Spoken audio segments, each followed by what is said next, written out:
The snow had been falling since noon, and by 9 o'clock it had erased the dividing line between the road and the sidewalk. Daniel Carter drove home the long way, not because he wanted to, but because the shortcut off Milford Avenue was blocked by a city plow that had given up halfway through its job. His hands were still dirty from the last call of the day, a busted heat exchanger in a duplex on the east side, and the cab of his truck smelled like scorched metal and old coffee. He was tired in the particular way that comes from doing necessary things for people who can't always pay on time. His boots were wet through. Noah would be asleep by now, tucked in at his mother's, his own mother. Margaret, which meant the house would be quiet and there would be no reason to rush. He almost missed her. She was tucked into the collapsed corner of a bus shelter at the intersection of Grant and Fifth. One shoulder pressed against the fractured plexiglass, her legs drawn up beneath a coat that was not heavy enough for this kind of cold. The overhead light inside the shelter had been dark for weeks. If there hadn't been a white pickup idling at the red light across the street, its headlights sweeping the corner at just the right angle, he wouldn't have seen her at all. Daniel pulled over. He sat for a moment. He thought about Noah. He thought about his 5:30 alarm and the Hendricks job he had in the morning. Then he got out of the truck. She was unconscious, or close to it. Her lips had gone pale, and her breath came in slow, shallow pulls that worried him more than anything else. He pressed 2 fingers to her wrist and felt a pulse that was there but didn't inspire confidence. Her hands were bare. She had no gloves. "Hey," he said. "Hey, can you hear me?" Her eyes opened halfway. Blue eyes. She looked at him without alarm, which itself was alarming, a sign the cold had already done its work on her judgment. "I'm going to pick you up," he said. "Is that okay?" She didn't answer. He picked her up anyway. Martha's Diner was 4 blocks east and open all night. He carried her through the door, and the woman at the counter, a broad-shouldered woman named Ruth who had run the overnight shift for 11 years, took one look and pointed to the booth nearest the kitchen without saying a word. Ruth brought blankets from the back room, the ones kept for drunk college students and weather emergencies, and hot broth in a ceramic mug, and she did not ask questions. The woman's name, she said when she was warm enough to say anything, was Elena. Daniel Carter was 37 years old and owned a truck, a set of tools, and a house on Clement Street that needed a new roof he kept putting off because something more urgent always came first. He had started Carter HVAC 8 years ago with a used van and a handshake arrangement with a supply warehouse on the edge of town. Now he had 2 employees, a decent reputation, and a waiting list that stretched into March. His wife, Renee, had left 4 years ago. Not dramatically, there had been no single argument that ended things, no discovered secret or final betrayal. She had simply arrived at the conclusion that the life she wanted was not available on Clement Street, and she had gone to find it elsewhere. She sent postcards from Portland for a while, then the postcards stopped. Noah had been 4 years old. He did not remember her, which Daniel counted as one of the few mercies he had been granted. He had cried about it exactly once, on a Thursday night 6 months after she left, after Noah had gone to sleep and the house was very quiet. He had sat in the kitchen with his hands flat on the table and let it happen. Then he had washed his face and gone to bed and gotten up at 5 the next morning and made pancakes. He did not believe in extended performances of grief, not because he thought grief was invalid, but because Noah needed a father who was present, and being present required getting up. Their mornings had a structure that Noah, at 8, had come to treat as sacred. Alarm at 5. Pancakes from scratch because the mix from a box was something Daniel's own father had called a compromise with mediocrity. A glass of milk filled to the pencil line Noah had drawn on the side of the measuring cup during a science phase that had lasted 3 weeks and permanently altered the cup's usefulness for any other purpose. Backpack check. Boot check. The walk to the bus stop, which Noah did not need assistance with, but which Daniel made anyway, because he understood that the window for unnecessary accompaniment was shorter than it appeared. That same week, before the snow, Daniel had turned down a job. A property management company had offered him a contract to service the heating systems in 17 commercial buildings across the district. Good money, regular money, the kind of money that could fix the roof. The catch was a line item in the contract that required him to log maintenance checks as completed even when access to certain units had been denied by tenants. The property manager had explained this patiently, as if it were simply how things worked. Daniel had declined. The property manager had seemed genuinely puzzled. Noah knew nothing about this. But Daniel operated on the belief that Noah saw everything, not the specifics, but the shape of things. Children understood integrity the way they understood weather, not as a concept but as a physical condition they lived inside. The shelter on Archer Street had a sign on the door. Capacity reached weather emergency overflow in effect. There were 8 people standing outside it in the snow, waiting. Daniel drove past it and went home. Elena slept on the couch under 2 blankets and did not wake until noon the following day. By then, Noah was home from school and had already decided she was his responsibility. He brought her a glass of water without being asked. He told her the rules of the house, which he delivered with the gravity of someone who has spent considerable time curating them. Shoes by the door, no loud voices before 8 in the morning, and the remote control lived on the right side of the couch cushion and was returned there after use. "What's your bear's name?" Elena asked, looking at the stuffed animal sitting upright on the armchair across the room. "Scout," Noah said. "Is Scout yours?" "He used to be mine.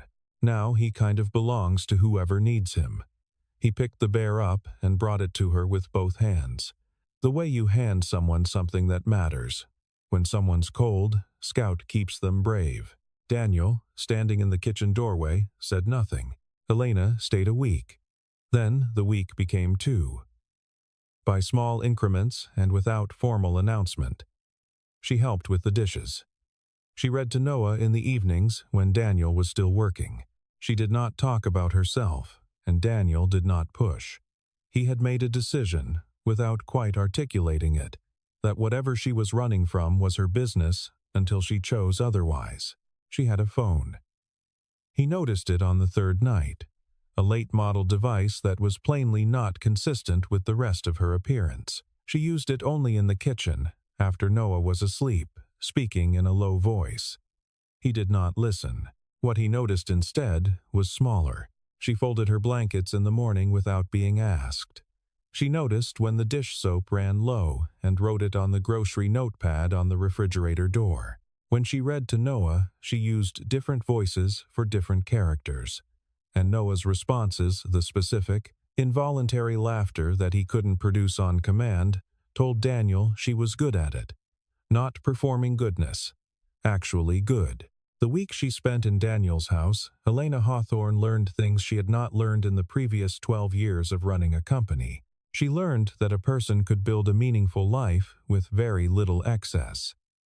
She learned that a child's laughter at a badly told joke was a specific and irreplaceable sound. She learned that a man who told his son the truth, even inconvenient truths, even the truth that some jobs didn't come through and some months were tighter than others, was doing something quietly extraordinary.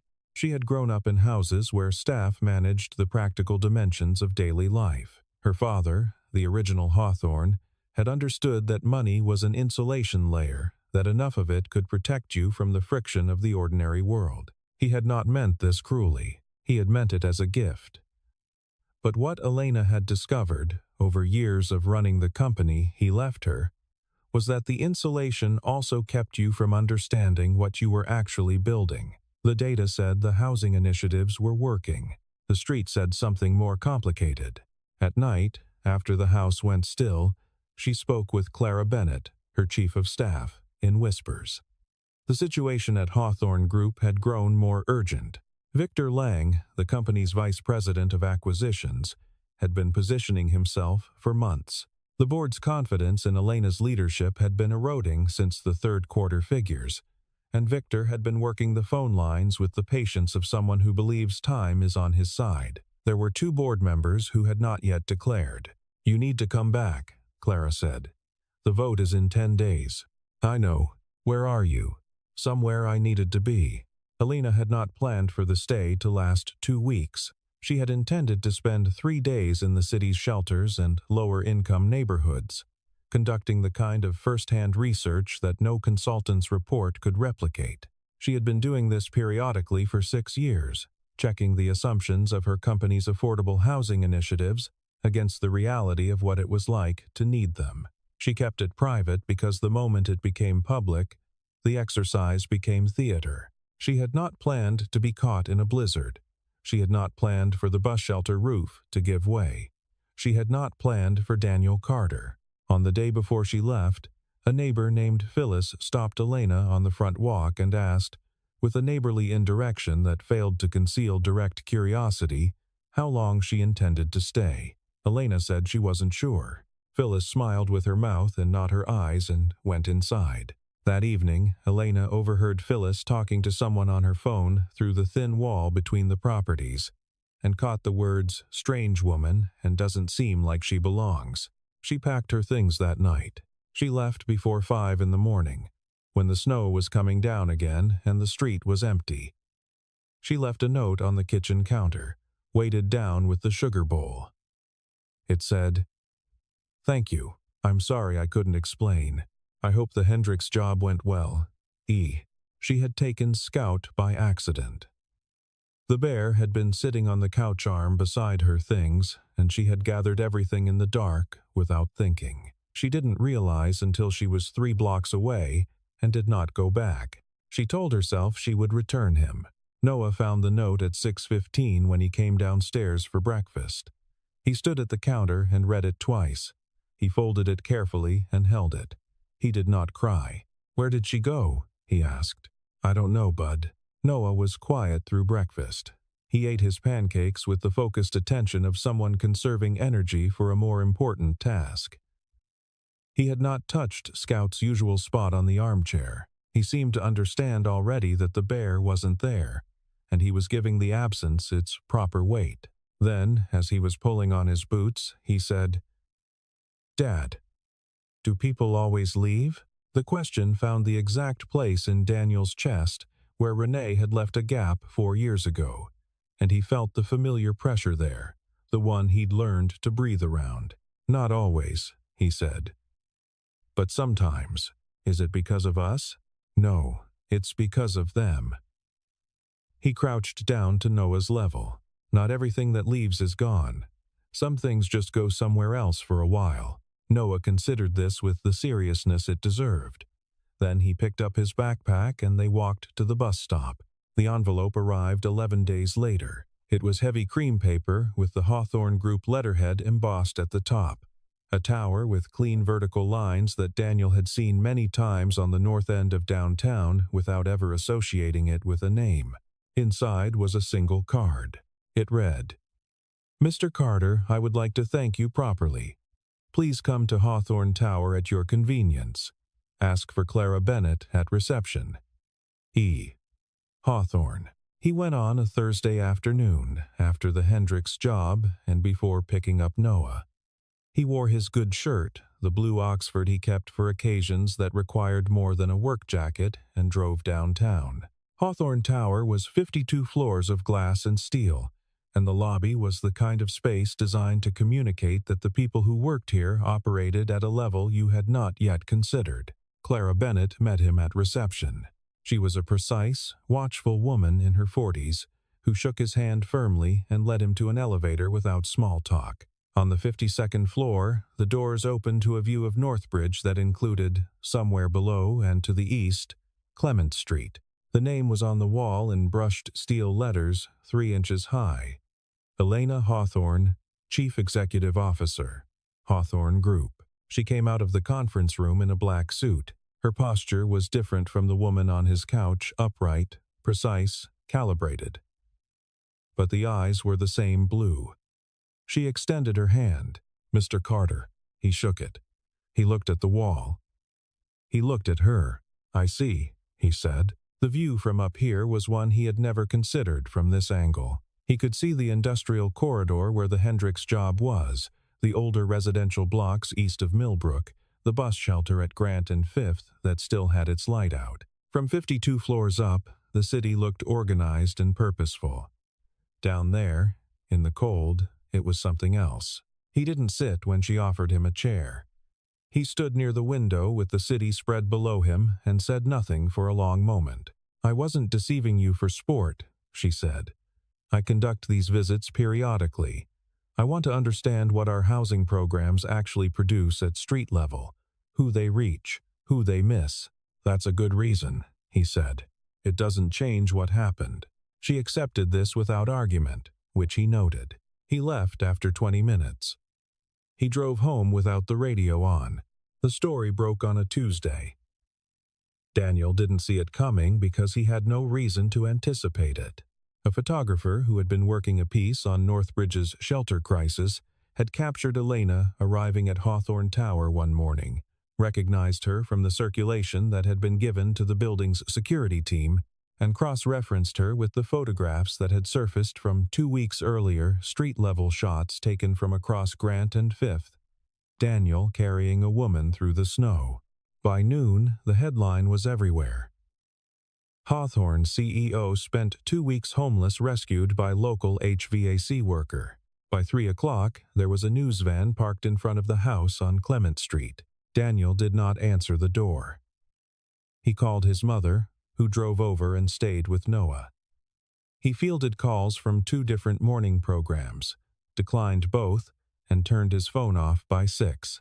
Noah came home from school the following day with a look on his face that Daniel had never seen before. It was not exactly sadness.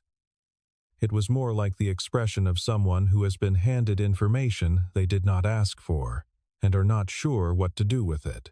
"Marcus Ellison said you trapped a billionaire. Marcus Ellison is wrong. He said she stayed here because she wanted to study us, like we were an experiment." Daniel sat down at the kitchen table. Noah sat across from him. "What do you think?" Daniel asked. Noah took a moment. "I think Scout misses his house." Daniel almost smiled. "Yeah, I think he might." The board at Hawthorne Group had instructed Elena, through a carefully worded message from their communications team, to characterize her visits as a formal social research initiative. A structured program, language that would transform a private habit of conscience into a corporate optics strategy. Victor Lang, whose support within the board had grown in direct proportion to Elena's visibility problems, was being very quiet in the way that precedes action. Elena read the communications team's language 3 times and then set it aside. She called Daniel's number 4 days after the story broke. He picked up on the 4th ring. "I'd like to talk," she said. "Not at the tower, somewhere neutral." He named a place called Fenn Street Coffee that was small and consistently overlooked, tucked between a dry cleaner and a hardware store 2 miles from downtown. They met on a Saturday morning. The place was half full and nobody paid them particular attention. Daniel ordered black coffee. Elena ordered the same. "I want to tell you that I'm sorry," she said. "Not for being in that shelter, not for the work I was doing, but for disappearing the way I did, and for what it cost your son." "Noah's resilient," Daniel said. "That's not the same as it not mattering." He accepted this. "Why didn't you tell me?" "Because the moment people know who I am, they stop acting like themselves. You were the first person in a long time who treated me like a person without any particular agenda. I didn't want to lose that." "That's honest," he said. "It's also a little convenient." She didn't argue. "Yes, it is." He looked at his coffee for a moment. "I helped you because you were human, because you were cold and in trouble and I happened to be there. That's all it was. I didn't need it to be a transaction." "I know." She looked at him steadily. "That's exactly why it mattered. That's what I was trying to find." "And did you?" A pause. "Yes, and then I left before I could figure out what to do with it." He stood to go. He put on his jacket. He paused at the door. "For what it's worth," he said, without turning around. "Noah asked about you. He wants to know if you're all right." He pushed through the door. The cold came in briefly, and then the door closed behind him. Elena sat with her coffee for another 20 minutes. She had not cried in a meeting in 11 years. She did not cry now, but something in her chest rearranged itself, and she was aware of its new position all the way back to the tower. It was Noah who changed things, not intentionally, but in the way that children change things by asking a question that strips away the architecture adults construct around their decisions. "Is she bad?" he asked. On a Sunday morning, when there was nothing on the stove yet, and the light through the kitchen window was the blue-gray of early winter, Daniel considered the question seriously, because Noah deserved serious answers. "No," he said finally. "She made some choices that weren't fair to us." "That's different from being bad. Are you going to stay mad?" "I'm working on that. Because if you stay mad," Noah said, with the careful logic of an 8-year-old who has been thinking about something for several days, "then you have to carry it everywhere. And that makes you tired." "You told me that." Daniel stared at his son. "I said that? About Marcus Ellison." Last year, when he said my drawing was stupid, he remembered. He had said something like that, in a different form, standing at the kitchen sink with suds on his hands. He had not expected it to be filed away and retrieved as testimony. He called Elena that afternoon. They met 3 days later at Martha's diner. Ruth brought coffee without being asked, and then made herself scarce with the discretion of someone who understood when to be invisible. "I'm not forgiving you because you deserve it," Daniel said. "I'm forgiving you because I don't want Noah to grow up watching me hold on to grudges. He's learning how to do this. I need to do it right." Elena nodded. She had not expected generosity, and she did not pretend otherwise. "I want to do something real," she said. "Not a press release, not a corporate program with a logo. Something that actually works." "Like what?" She laid out what she had been drafting in her own time, separate from anything the board had sanctioned. A community housing fund, managed independently, that would subsidize repair and maintenance for single-income households in the city's older residential neighborhoods. Not construction repair. The kind of work that kept a family in a house they already had. The kind of work that Daniel did every day.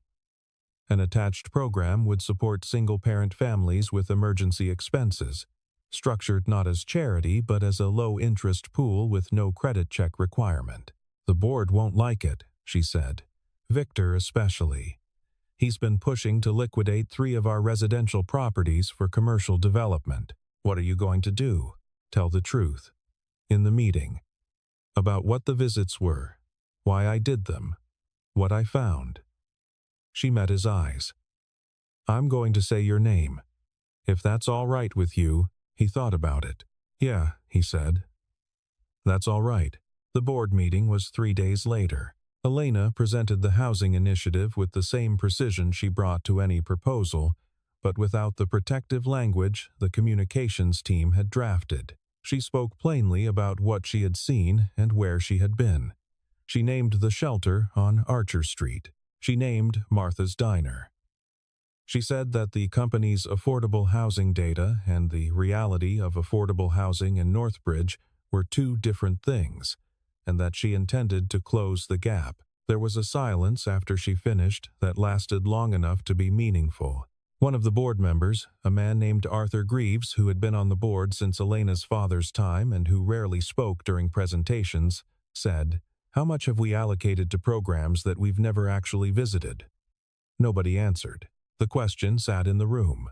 Victor Lang spoke against the proposal for 11 minutes. 2 board members had been wavering. After his 11 minutes, one of them voted with Elena.